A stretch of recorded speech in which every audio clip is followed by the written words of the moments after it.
Hey, Dark Safety family. Welcome back to the channel where we break down the real skills behind ethical hacking and cybersecurity. No fluff, no hype. If you're new here, hit like, subscribe, and tap the bell so you never miss a lesson. And remember, I've left helpful resources for learning ethical hacking in the description and pinned comment.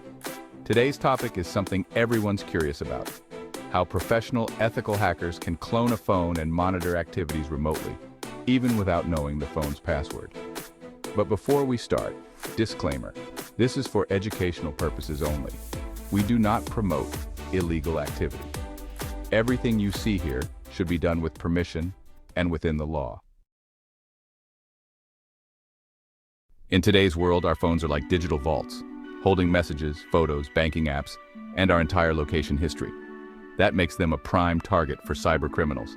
You might think the phone's lock screen is your first and strongest defense, but if attackers exploit certain weaknesses, they may bypass it entirely.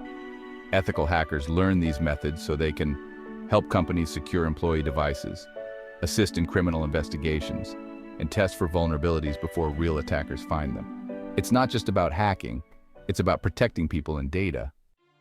When we say cloning a phone, we're not talking about magically duplicating the device itself.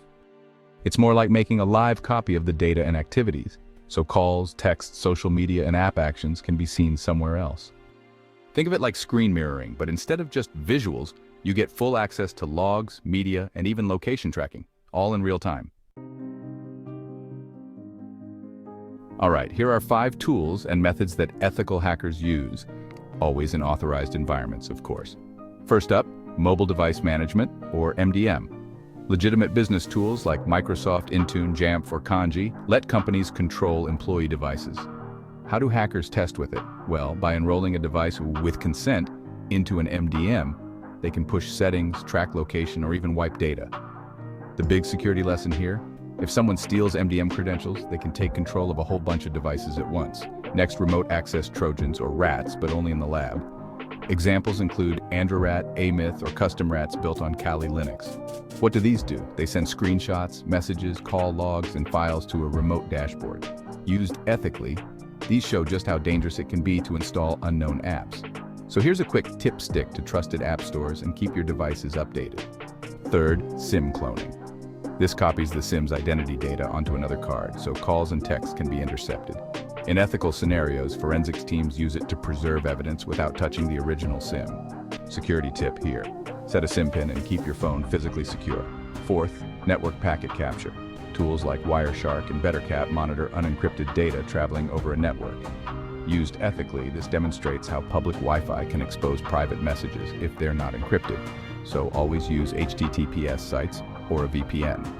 Last, mobile forensic suites like Celebrite UFED and Oxygen Forensics. These tools extract, analyze, and can even recover deleted mobile data.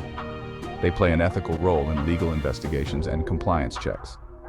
And remember, strong encryption makes unauthorized extraction way tougher.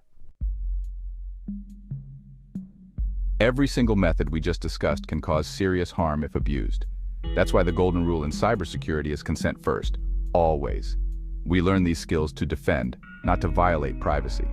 If you test without permission, you're no longer an ethical hacker. You're crossing into illegal territory.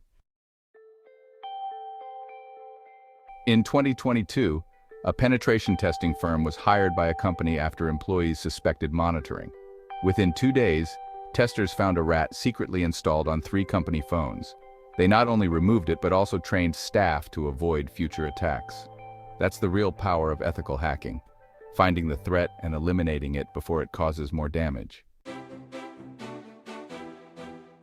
So that's how pro-ethical hackers can clone phones and monitor activities without needing the password, and why those skills, when used legally, are critical for cybersecurity.